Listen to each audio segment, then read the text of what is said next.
If somebody's out there and they're looking to consider private lending, what are some of the things they need to look for, whether it's in the deal provider? Give me like 3 tips that would make you say, well, yes, I would lend on this deal. Well, again, you definitely want to look at the deal, right? I mean, as a private lender, the deal is the most important thing, right?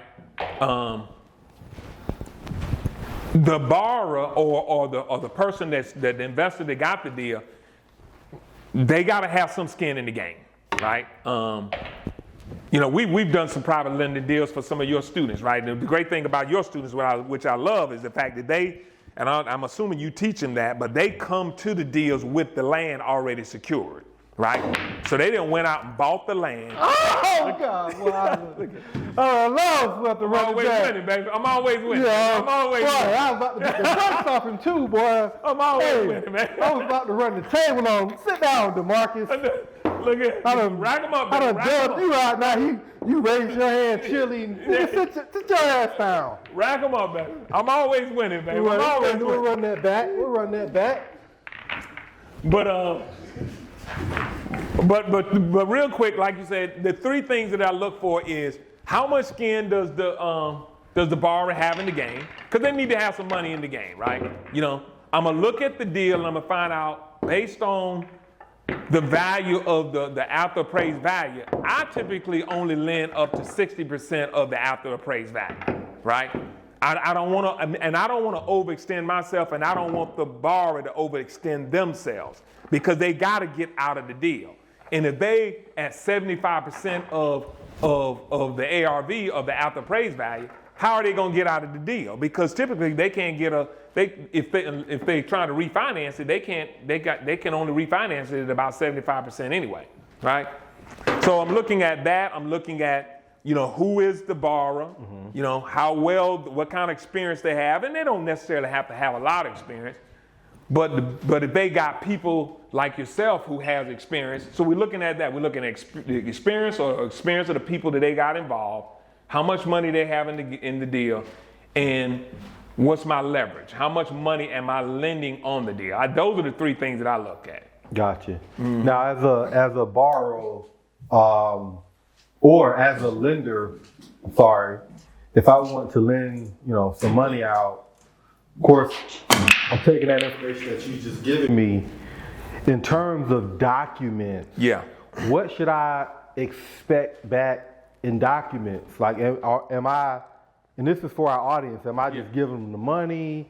Am I sending it to an attorney? Like, what documents are there to protect my money? No, that's a good question. Yeah. So, as a private lender, you're just like the bank, right? We're just like the bank. We're not. I mean, there's no difference between us and the bank. When you close a loan with the bank, what does the bank get? The bank get a deed, right? They get a deed, and they get a promissory note, right? A promissory note and a deed. I do the exact same thing. Okay. I get a promissory note and I get a deed. I take first lien position on the property. So whatever the subject property is, I got a first lien position on the property. So the borrower can't go and sell the property because they got to clear the lien. You know how it works in real estate. You got to clear the lien. So as a private lender, I'm doing the exact same thing that the bank does. There's no difference between me and the bank. I mean, other than the fact that I don't have deposits. But technically, I'm the bank. I'm banking the deal. So I got an attorney that's going to close the loan. You're going to close the loan just the same way you close a regular loan, and the attorney's going to give me that promissory note or that mortgage, and the deed to the property. And then once the borrower, completes the project, then obviously they're going to take me out of the deal, and I'm out of the deal. So it's pretty simple and straightforward from there. Is there ever a situation where you would do a second? No, I don't like seconds. Yeah. And the reason why I don't like seconds is because because the first, typically if the property goes into foreclosure, I'm not gonna get my money. You know what I'm saying? I mean, seconds has to be real. If it's a real large deal and you got a lot of room in that deal. Now, if the first and the second combined is 60% of the ARV, maybe in that situation, right? Because we know we got room to get out of the deal. I'm looking for my exit strategies at this point, right? But if the first lien is 60% and then I'm coming in with a second, let's say at 10%, I don't really have a lot of room to get out of the deal because they can sell the property and get me out, but what happens if the market retracts and now they can't sell it? I still need you to get me out because I need to be out in 12 months. The only other option is to refinance. Well, if they refinance the property, if there's no tenants in the property, they can only refinance at 70%. Well, all the liens at 70%, right? Yep. So now they got to come to the money with the closing table with money on that refinance. So if the combined LTV is 60%, maybe I would consider the second at that point. But yeah, and then you got to also vet out who's the first, because whoever that first position lien holder is, he can squeeze the second position lien holder out of the deal. Yeah, you're absolutely right about that, man. Because a lot of times the first, of course, they're in first position. If you come in at second, your rate might be higher. They may try to sweeten up the deal, and it's probably, of course, not as big as the first. I have a story about the second lien, man. So when I first bought my house, I bought it in 2006. This was back when they was giving anybody with a pulse or a heartbeat a house. I had a first mortgage and a second mortgage. I got the house knowing damn well I couldn't make them payments. But in my mind, I'm thinking I can make these payments. The first mortgage was about $1,200. The second was about $400. Right. I kid you not. We in that house not even 2 months and the refrigerator went out. Yeah. The AC went out. Yeah. We live in paycheck to paycheck, so now I had to make an executive decision. I'm already struggling to pay the first and the second. So I did some research and I understood then what the second was. Even though I had a second on my loan, I didn't really know what it was.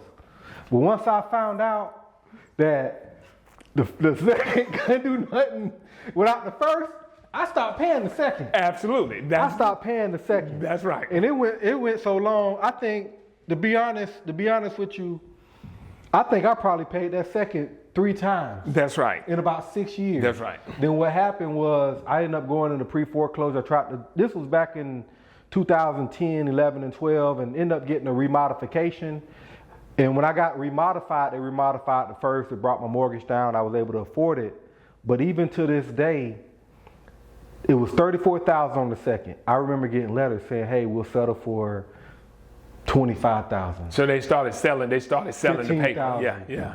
10,000. Yeah. 5,000. I ended up selling it with them for probably like $1,000. And here's what people need to understand too, right?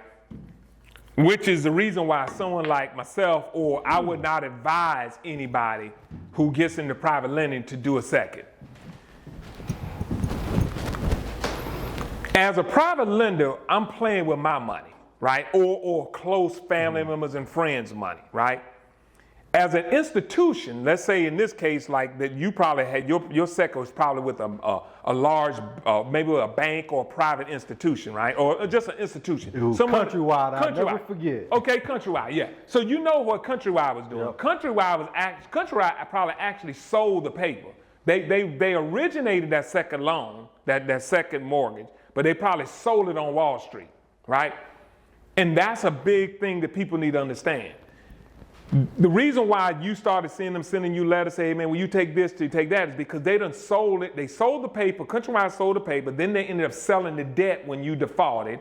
So, and they probably wrote off the debt. Whoever this other person that bought the loan from Countrywide probably wrote it off. But big corporations like that can take that loss because they're playing with they got big money from hedge funds and all that type of stuff. They got a lot of money to play with. As a private investor, you can't take that type of loss, because if I put up 30 grand on the second position and you never pay me back, man, I'm done. Yeah. I'm fucked up at that point, right? My money is jammed up. So that's why I don't take a second lien position, because the way I look at it, if a person don't pay me back and if I'm in first lien position, then I can foreclose the property. And if I'm at 60% of the ARV, hell, I can turn around and wholesale the property.